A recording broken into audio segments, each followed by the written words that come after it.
So here's the backstory on all of this. A racist and bizarre conspiracy theory about Haitian immigrants eating people's dogs and cats who live in that city, spread in large part by neo-Nazis, as NBC News reports today, went from the darkest corners of the internet to the mouths of elected Republicans like Ted Cruz, and then leapt to the national debate stage thanks to the unhinged rantings of the ex-president. It's now roiling this community and everybody in it. Today, 2 elementary schools had to be evacuated, and a middle school was shut down as a result of bomb threats. The mayor of the town telling the Washington Post that the threats, quote, used hateful language toward immigrants and Haitians in our community. The mayor even had to go on national television and say this. Springfield is still beautiful, and your pets are safe in Springfield, Ohio. Safe. So what this has done is created a negative light, obviously, that we did not look for, we did not ask for. Let's stop right here. The mayor of an actual town, actual constituents, had to go on TV and say the pets are safe here. This is where we are. This is who Donald Trump would make us in America in 2024 and beyond if he wins. And as absurd as it might be, the instinct to laugh exists, of course, because it's so preposterous.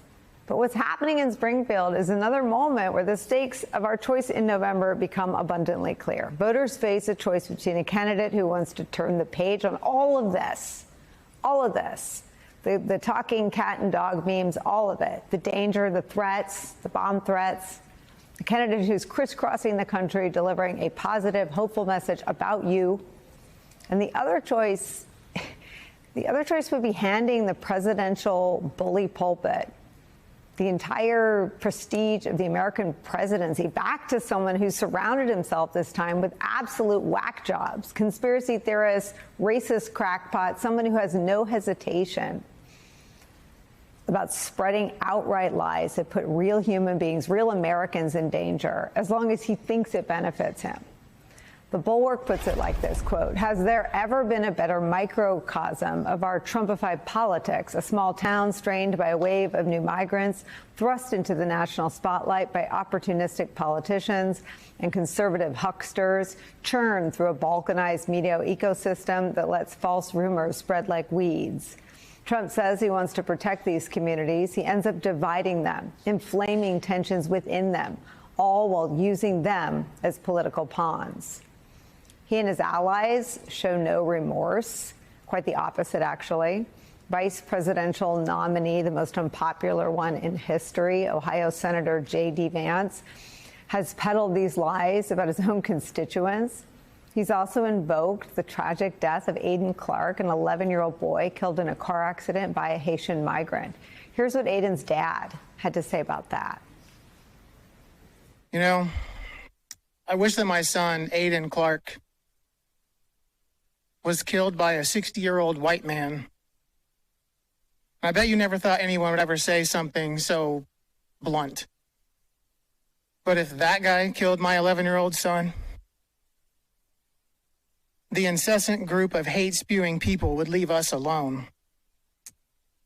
The last thing that we need is to have the worst day of our lives violently and constantly shoved in our faces. But even that's not good enough for them. They take it one step further. They make it seem as though our wonderful Aiden appreciates your hate, that we should follow their hate. And speaking of morally bankrupt, politicians, Bernie Moreno, Chip Roy, J.D. Vance, and Donald Trump, they have spoken my son's name and used his death for political gain. This needs to stop now. In order to live like Aiden, you need to accept everyone. Choose to shine, make the difference, lead the way, and be the inspiration. What many people in this community and state and nation are doing is the opposite of what you should be doing. Sure, we have our problems here in Springfield and in the U.S., but does Aiden Clark have anything to do with that? Did you know that an 11-year-old boy could be passionate about gardening, that he could haggle for a better price at a yard sale? Did you know that he researched different cultures to better appreciate and understand people that he interacted with. Did you know that one of the worst feelings in the world is to not be able to protect your child? Even worse, we can't even protect his memory when he's gone. Please stop the hate. I said to Aiden that I would try to make a difference in his honor. This is it. Live like Aiden. Thank you. So we start today. Our friend Joy Reid is here, host of MSNBC's The ReidOut. Also joining us, Democratic Congresswoman from Ohio, Shontel Brown. Congresswoman, I start with you, and I wanted to give Aiden's dad that time just to center our conversation in what this is and this isn't. Right? We're not leading today with Laura Loomer. She's a disgrace. Just ask Lindsey Graham and Marjorie Taylor Greene. And we're not leading with how xenophobia worked once. Maybe it'll work again. Oh no. We're leading with the humans that Trump is willing to sacrifice in his pursuit to stay out of jail. This campaign isn't about building a wall. This campaign isn't about you. This campaign isn't about anybody. This campaign isn't even about his family. They're nowhere to be seen. This campaign is about using that man's 11-year-old son to stay out of jail. Well, thank you for having me. It was a powerful testimony from his father that encourages us to live like Aiden, because he recognizes the disgraceful, dangerous, and really racist and wrong tropes that are being spread by the Trump-Vance ticket. Listen, I live in Ohio, and I know that the people of Ohio have to be experiencing buyer's remorse as they look at J.D. Vance and the comments that he has made since he has risen to the opportunity to become the second most powerful person in the world. That should really give people pause. When we are talking about these lies and dishonest things that they're willing to say at all costs, they're willing to do anything to try to get their hands on the power switch, and that is problematic on so many levels. Ohio is a place where the Secretary of State has purged over 100,000 voters, giving testimony on the Hill just this week. And this is the thing, they're trying to make this race even more difficult for people to have their voices heard. So I think we need to take all of that into consideration and recognize how high the stakes are for this 2024 election. You said it very well. The contrast could not be more clear. And Joy, I guess the point here is that if Donald Trump is willing to sacrifice, and I want to just quote the dad here, his father said, quote, "We can't even protect his memory when he's gone." So if Donald Trump wants to decimate the memory of an 11-year-old boy for political gain, people should stop and recognize that there's nothing he won't desecrate. Nothing. I mean, nothing. Arlington National Cemetery, the memory of this sweet little boy. I mean, here's the reality, Nicole. This is the logical end of the Republican Party.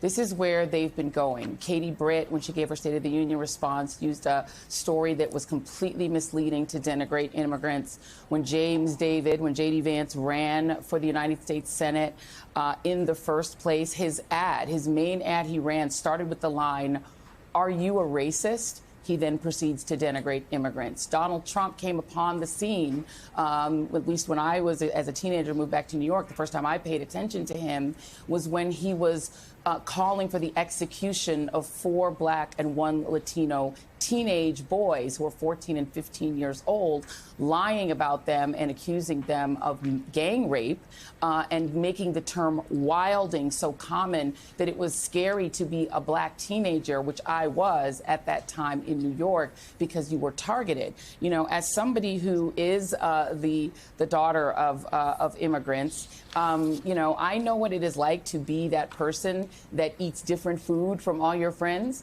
whose household is different, whose mom has a heavy accent and whose father has a heavy accent, and fitting into an American community as an immigrant family is a challenge, right? But the embrace of the country, of the place where I grew up in Montbello, in Denver, Colorado, and being able to still be an American, even with the mom with the accent, like that's what the country is, right?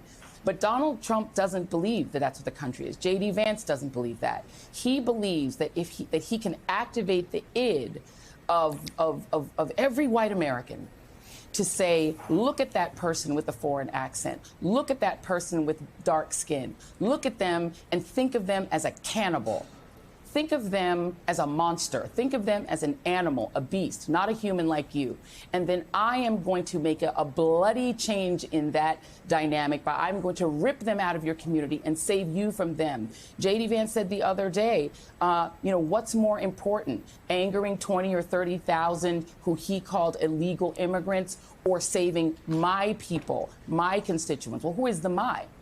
He doesn't believe that Americans are like Aiden's dad. He's making a calculation that white Americans are so easily triggered by made-up stories that come from neo-Nazis that they will run to him to protect them.